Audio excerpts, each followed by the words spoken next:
Hello students, इस video में हम very important questions and answer देखेंगे रेजिस्टेंस के बारे में। तो फर्स्ट क्वेश्चन यहाँ पे है कि एक वायर है जिसका रेजिस्टेंस है 4.5 ओम। तो सेम मटेरियल के दूसरे वायर का रेजिस्टेंस निकालना है जिसकी लंबाई पहले वायर का 3 गुना और क्रॉस सेक्शन जो है पहले वायर का 2 गुना है। ठीक है, तो इस क्वेश्चंस को यहाँ पे सॉल्व करेंगे। तो सबसे पहले हम देखेंगे यहाँ पे कि ये एक वायर है यहाँ पे, और ये जो वायर है इस वायर की लेंथ मान लेते हैं L1। इस वायर का क्रॉस सेक्शन एरिया मान लेते हैं A1। इस वायर का रेजिस्टेंस है R1 जो कि क्वेश्चन में गिवन है, दिया हुआ है। ठीक है, और इस वायर की जो रेजिस्टिविटी है वो है रो। तो इस वायर का जो रेजिस्टेंस होगा R1 उसकी वैल्यू हो जाएगी रो L1/A1। एक इक्वेशन यहाँ पे बन जाएगा ये। इसी तरह से इस सेकंड वायर के रेजिस्टेंस की वैल्यू को कैलकुलेट करना है। इस वायर के लेंथ को मान लेते हैं यहाँ पे L2। ठीक है, इसके एरिया को मान लेते हैं यहाँ पे A2। दोनों सेम मटेरियल है इसलिए इनकी रेजिस्टिविटी प्रतिरोधकता दोनों की सेम होगी, यानी दोनों का रो जो है वो सेम होगा। ठीक है, और इस वायर के रेजिस्टेंस का फार्मूला होगा R2 = रो L2/A2। तो ये सेकंड इक्वेशन हो जाएगा यहाँ पे। अब यहाँ पे क्वेश्चन में बोल रहा है कि सेकंड वायर जो है वो फर्स्ट वायर से कितना लंबा है, यहाँ पे 3 गुना लंबा है, यानी कि L2 की जो वैल्यू होगी वो होगी 3L1। इसी तरह से इसका जो क्रॉस सेक्शन है twice the first cross section, पहले वायर के क्रॉस सेक्शन का ये दुगना है यहाँ पे। ठीक है, अब जहां भी दो इक्वेशन है और उनको कंपेयर करना है तो उनको डिवाइड कर देते हैं। तो इक्वेशन 2 को डिवाइड कर देते हैं इक्वेशन 1 से। ठीक है, तो इक्वेशन 2 है अपना R2/R1 = रो L2/A2 रो L1/A1। रो कैंसिल हो जाएगा। इस इक्वेशन को सिंप्लीफाई करेंगे तो L2/A2 हो जाएगा और A1/L1 आ जाएगा। ठीक है, अब इस इक्वेशन में वैल्यू को यहाँ पे पुट करते हैं। तो R2 की वैल्यू को कैलकुलेट करना है, ये हो गया R2। R1 की वैल्यू क्वेश्चन में गिवन है 4.5 ओम। L2 की वैल्यू है 3L1। A2 की वैल्यू है 2A1 और ये A1 और L1 एज इट इज रहेगा। अब A1 कैंसिल, L1 कैंसिल।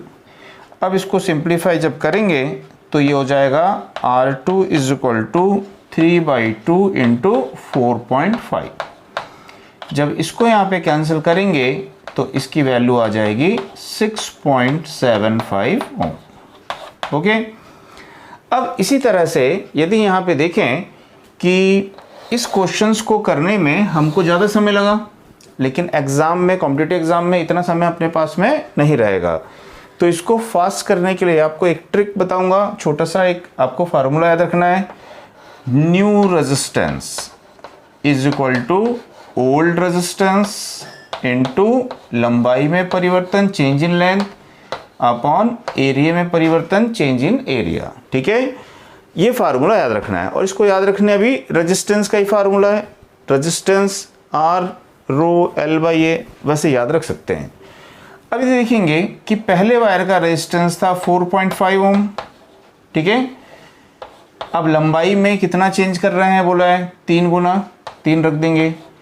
ठीक है, एरिया में कितना गुना चेंज किया, 2 गुना, 2 रख दोगे यहाँ पे। अब देखो सेम पोजीशन आएगी, सेम कंडीशन आएगी यहाँ पे भी, तो इसको भी कैंसिल करेंगे तो 6.75 ओम इसका आंसर आ जाएगा।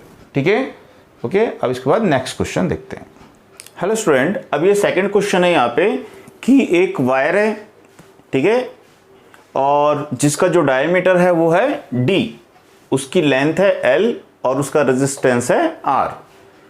तो यहाँ पे एक दूसरे वायर का रेजिस्टेंस निकालना है जो कि सेम मटेरियल है, दोनों वायर के मटेरियल सेम रहेंगे, लेकिन दूसरे वायर का जो डायमीटर है वो है 2d और उसकी लेंथ जो है 2l। तो जो क्वेश्चन अभी बनाए थे उसी मेथड से यहाँ पे भी इसको बनाएंगे। ठीक है, आप लोग वीडियो को पॉज करके बनाने की कोशिश करिए, अगर नहीं बनेगा फिर सॉल्यूशन देखिए। तो यहाँ पे सबसे पहले जो हमने मेथड लिखा था उसी मेथड को यहाँ पे यूज करेंगे कि न्यू रेजिस्टेंस की वैल्यू को कैलकुलेट करना है। तो ओल्ड रेजिस्टेंस आपको चाहिए और change in length upon change in area. ठीक है, अब यदि हम देखें कि पहले वायर का जो रेजिस्टेंस है वो है R, ओल्ड वायर का, तो हम लिख दिए R। अब सेकंड वायर जो है उसकी लेंथ को कितना चेंज किए हैं, तो यदि लेंथ देखेंगे डबल हो गई है, डबल यानी 2 लिखेंगे यहाँ पे। अब एरिया में कितना चेंज हुआ, तो यहाँ पे क्वेश्चन में ध्यान रखिएगा कि ये डायमीटर है ना, एरिया नहीं है। तो आपको बताया गया था कि इसका जो क्रॉस सेक्शन एरिया होता है वो कैसा होता है, वायर का सर्कुलर होता है। तो सबसे पहले आपको इसका एरिया निकालना पड़ेगा। तो यदि फर्स्ट वायर का एरिया है A is equal to pi r square, ठीक है, यानी कि इसकी रेडियस R है, तो सेकंड केस में जो यहाँ पे वायर होगा इसका एरिया क्या होगा, तो ये होगा पाई R का स्क्वायर। तो यदि डायमीटर को डबल कर रहा है तो मतलब रेडियस भी डबल होगी, तो रेडियस डबल होगी तो आप लिखोगे पाई 2R, पहले की रेडियस का डबल का स्क्वायर। ठीक है, तो ये हो जाएगा 4 पाई R स्क्वायर, यानी कि इसका जो एरिया है वो पहले वाले एरिया का कितना टाइम्स हो जाता है, 4 टाइम्स। ठीक है, तो ये आपको बताया था, एरिया बोले रेडियस बोले या डायमीटर, दोनों का मतलब एक है।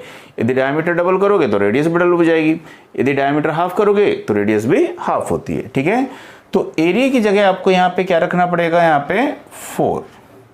ठीक है, तो जब यहाँ पे कैंसिल करेंगे तो 1 और ये हो जाएगा 2, तो न्यू रेजिस्टेंस की जो वैल्यू होगी ओल्ड रेजिस्टेंस इंटू 1/2, तो ये आपका यहाँ पे आंसर आएगा। ठीक है, ओके। अब इसके बाद नेक्स्ट क्वेश्चन देखते हैं।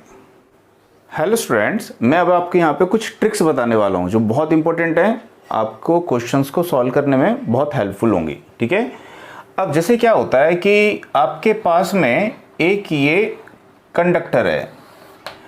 अब आपको क्वेश्चन में पूछेगा कि इस कंडक्टर को मेल्ट करते हैं, मेल्ट करके रिड्रॉन करते हैं यानी गलाकर दोबारा बनाते हैं, या फिर इस कंडक्टर को स्ट्रेच करते हैं, इसको खींचते हैं। तो बोलेगा इस कंडक्टर को मेल्ट करेंगे या इस कंडक्टर को स्ट्रेच करके खींचेंगे। ठीक है, तो इसकी जो लेंथ है, इसकी जो लंबाई है, जब इसको खींचोगे या गला के दोबारा बनाएंगे इसको, तो इसकी जो लेंथ है, इसकी जो लंबाई है वो लंबाई बढ़ जाएगी। ठीक है, तो बोलेगा कि इसकी लंबाई जो है वो पहले की लंबाई का n टाइम्स हो जाती है, n गुना हो जाती है। ठीक है, तो इसकी लंबाई n टाइम्स चेंज हो जाती है, n टाइम्स बढ़ जाती है या कम हो जाती है। तो अब इसका जो रेजिस्टेंस होगा वो कितना हो जाएगा।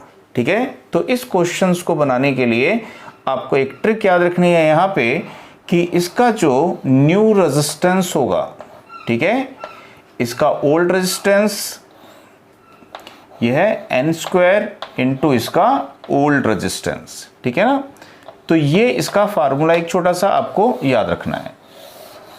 तो ये कब यूज करना है, जब लेंथ को बोलेगा n टाइम चेंज हो रही है ना, वायर को गला के दोबारा बनाएंगे, उसकी लंबाई n टाइम बढ़ गई या n टाइम कम भी हो सकती है, लेकिन यदि बोलेगा वायर को खींच रहे हैं, स्ट्रेच कर रहे हैं, तो लंबाई n टाइम्स उसकी बढ़ेगी। तो उस कंडीशन में उसका नया रेजिस्टेंस क्या हो जाएगा, n स्क्वायर इंटू पुराना रेजिस्टेंस, ओल्ड रेजिस्टेंस। अब ये n क्या है, तो n है चेंज इन लेंथ, लंबाई में परिवर्तन। तो n है यहाँ पे चेंज इन लेंथ यानी लंबाई में परिवर्तन। यदि लेंथ उसकी डबल हो गई है तो n की वैल्यू 2 रखेंगे, 2 का स्क्वायर हो जाएगा। यदि बोलेगा लेंथ उसकी हाफ हो गई है तो यहाँ पे 1/2 रखेंगे, उसका स्क्वायर हो जाएगा। ठीक है, अब जैसे कि क्वेश्चंस इसमें एग्जांपल लेते हैं कि यदि आपको बोलता है कि कोई एक वायर है जिसका रेजिस्टेंस है यहाँ पे इसका जो रेजिस्टेंस है ओल्ड रेजिस्टेंस वो है यहाँ पे मान लीजिए 10 ओम, और उसको मेल्ट करके दोबारा बनाते हैं जिससे कि उसकी जो लेंथ है वो लेंथ यहाँ पे हो जाती है डबल हो जाती है। तो यदि उसकी लेंथ डबल हो जाती है तो उसका रेजिस्टेंस कितना होगा? तो फार्मूले के हिसाब से यदि हम देखें कि लेंथ डबल हो रही है तो 2n की जगह आ जाएगा 2 का स्क्वायर, ठीक है, और ओल्ड रेजिस्टेंस जो है वो कितना है उसका 10, तो उसका रेजिस्टेंस हो जाएगा यहाँ पे 40 ओम। यदि बोलता उसकी लेंथ हाफ हो गई है तो यहाँ रखते हैं 1/2 का स्क्वायर, ठीक है। नेक्स्ट ट्रिक देखते हैं फ्रेंड्स। अब यहाँ पे सेकंड ट्रिक है, यहाँ पे जो वायर था वो सेम वायर है कि एक वायर है उसको क्या करेंगे स्ट्रेच करेंगे या मेल्ट करके दोबारा बनाएंगे, लेकिन अब यहाँ पे बोलेगा उसकी जो रेडियस है, उसकी जो त्रिज्या है या उसका जो डायमीटर है वो n टाइम्स क्या हो जाता है चेंज हो जाता है। तो उसकी रेडियस n गुना बढ़ गई या n गुना घट गई या उसका डायमीटर n गुना बढ़ गया या n गुना घट गया, तो अब इसका नया रेजिस्टेंस क्या होगा? तो इस कंडीशन में जब रेडियस या डायमीटर में चेंज बोलेगा तो इसका नया रेजिस्टेंस होगा इसका ओल्ड रेजिस्टेंस अपॉन n की पावर 4। तो इसको यूज करना है, ठीक है। तो ओल्ड रेजिस्टेंस अपॉन n की पावर 4 जब रेडियस में चेंज बोलेगा। अब यहाँ पे सेम क्वेश्चन ले लेते हैं कि यदि आपको बोला कि एक वायर है और उस वायर का रेजिस्टेंस है यहाँ पे 10 ओम, एक वायर है और उस वायर का रेजिस्टेंस है यहाँ पे 10 ओम। अब उसको मेल्ट किए और मेल्ट करके उसको दोबारा बनाए। दोबारा बनाने पे उसकी जो रेडियस है वो हो जाती है यहाँ पे हाफ, आधी हो जाती है, तो उसका रेजिस्टेंस अब कितना होगा? तो यहाँ पे देखेंगे ये हो जाएगा 10 ओल्ड रेजिस्टेंस, उसकी रेडियस हाफ हो गई तो ये हो जाएगा हाफ की पावर 4, तो हो जाएगा 10 इंटू 16, तो 160 ओम इसका रेजिस्टेंस हो जाएगा, ठीक है। इन दोनों ट्रिक्स में, इन दोनों क्वेश्चंस जब इस तरह के क्वेश्चन आएंगे तो उसमें एक चीज सेम रहेगी कि यहाँ पे वॉल्यूम चेंज नहीं होता है, ठीक है, कंडक्टर का आयतन चेंज नहीं होता है, जितना मटेरियल इसमें है उतना ही मटेरियल अब इसमें भी रहता है। लेकिन इसके पहले जो हमने दो क्वेश्चंस बनाए थे, ठीक है, उसमें वॉल्यूम चेंज हो जाता था, लेकिन इस तरह के क्वेश्चंस में वॉल्यूम चेंज नहीं होगा, ठीक है। अब इसी के बेस पे एग्जाम में बहुत सारे क्वेश्चन आते हैं कई बार। अब इनके क्वेश्चंस यहाँ पे देखते हैं। अब ये एक सिंपल क्वेश्चन है यहाँ पे कि रेजिस्टेंस जो है वायर का R ओम है और उसको स्ट्रेच करते हैं, वायर को खींचते हैं, खींचने से उसकी लेंथ डबल हो जाती है, लंबाई डबल हो जाती है, तो उसका नया रेजिस्टेंस क्या होगा? मतलब एक वायर को खींचते हैं और उसकी लंबाई डबल हो जाती है तो उसका रेजिस्टेंस क्या होगा? तो सिंपल है कि अपने पास में जो फार्मूला है वो है n स्क्वायर इंटू R, ठीक है, ये अपने पास फार्मूला है। तो इस फार्मूले में वैल्यू को यहाँ पे पुट कर देंगे, ये न्यू है और ये ओल्ड रेजिस्टेंस है। तो ओल्ड रेजिस्टेंस R है, लेंथ को डबल करेंगे तो डबल का स्क्वायर, तो 2 का स्क्वायर इंटू ओल्ड रेजिस्टेंस तो हो जाएगा 4R, ठीक है। तो अब उसका रेजिस्टेंस कितना हो जाएगा 4R, ये आंसर होगा। यहाँ पे क्वेश्चन है कि एक वायर है, ठीक है, इसका रेजिस्टेंस है 10 ओम, ये एक वायर है और इस वायर का रेजिस्टेंस है यहाँ पे 10 ohm. It is stretched by 1/10 of original length. इसको खींचा जाता है, कितना खींचा जाता है? 1/10 ऑफ ओरिजिनल लेंथ, ठीक है। यदि इसकी लेंथ मान लेते हैं L है तो इसको कितना खींचा गया है? तो इसको खींचा गया है 1/10 ऑफ ओरिजिनल लेंथ, यानी कि इसकी जो लेंथ बढ़ाई गई है वो इसकी ओरिजिनल लेंथ का 1/10 बढ़ाई गई है, ठीक है। तो यदि बोलेंगे इसकी लंबाई में कितना चेंज हुआ, तो चेंज इन लेंथ जो होगा वो हो जाएगा 1.1 L, ये हो जाएगी, है ना। अब इसका रेजिस्टेंस कितना होगा? तो इसका जो न्यू रेजिस्टेंस होगा वो n square change in length, ठीक है, अपॉन इनटू इसका ओल्ड रेजिस्टेंस। तो इसकी वैल्यू है यहाँ पे 1.1 का स्क्वायर, ओल्ड रेजिस्टेंस है 10 ओम, तो जाएगा 1.21 1.21 इंटू 10 तो हो जाएगा 12.1 ओम। ये आंसर आएगा। ठीक है, इसके बाद में नेक्स्ट क्वेश्चन देखते हैं। यहां पे देखेंगे क्वेश्चन है कि एक कॉपर वायर को स्ट्रेच करते हैं, खींचते हैं, जिससे कि उसकी जो लेंथ है 0.1% बढ़ जाती है। ये परसेंटेज में बढ़ती है। What is the percentage change in resistance, तो उसके रेजिस्टेंस में कितने परसेंट परिवर्तन होगा, चेंज होगा। ठीक है, तो सपोज मान लीजिए कि अपने पास में एक ये कॉपर वायर है और इस कॉपर वायर की लेंथ है यहाँ पे L, तो इसका जो रेजिस्टेंस है वो है मान लीजिए R डैश। अब यदि इसकी लेंथ, इसको स्ट्रेच करते हैं और इसकी लेंथ इंक्रीज होती है, ठीक है, तो इसकी जो पहले की लेंथ है वो है L। अब स्ट्रेच करने के बाद में इसकी लेंथ कितना इंक्रीज हुई, तो वो ओरिजिनल लेंथ का 0.1% इंक्रीज हुई। तो ओरिजिनल लेंथ है L, इसका 0.1% लेंगे तो इसका 0.1% ये हो जाता है 0.001 L। तो अब इसकी जो टोटल लेंथ होगी, इसकी टोटल लेंथ हो जाएगी 1.001 L। ठीक है, ये L में इसको ऐड कर देंगे तो आपके पास में वैल्यू आ जाएगी। ठीक है, या इसको लिखना है तो ऐसे लिख सकते हैं L प्लस 0.001 L, तो इसकी जो वैल्यू आएगी ये आ जाएगी। अब अपने को तो परसेंटेज चेंज निकालना है, तो परसेंटेज चेंज कभी भी निकालना है तो दोनों कंडीशन का डिफरेंस लेंगे और फर्स्ट कंडीशन से उसको कंपेयर करेंगे। तो परसेंटेज चेंज यदि अपने को निकालना होता है तो सेकंड केस में उसका रेजिस्टेंस कितना होगा, तो पहले सेकंड केस में उसका रेजिस्टेंस निकाल लीजिए। ठीक है, सेकंड केस में उसका रेजिस्टेंस क्या होगा, तो चेंज इन लेंथ अपन पढ़े थे n²r। ठीक है, तो लंबाई में कितना परिवर्तन हो रहा है, तो 1.001 का स्क्वायर और पहले का रेजिस्टेंस कितना माने हैं उसका r डैश। ठीक है, तो इसकी वैल्यू आ जाएगी यहाँ पे 1.002 r डैश। ठीक है, अब परसेंटेज निकालने के लिए दोनों का क्या ले लेंगे, difference, r first second case और फर्स्ट केस दोनों का डिफरेंस, और कंपेयर करेंगे हमेशा फर्स्ट केस से। ठीक है, और परसेंटेज निकालने के लिए 100 से मल्टीप्लाई कर देंगे। तो अब यहाँ पे इसकी वैल्यू को पुट कर दीजिए तो जाएगा 1.002 r dash minus r dash upon r dash into 100।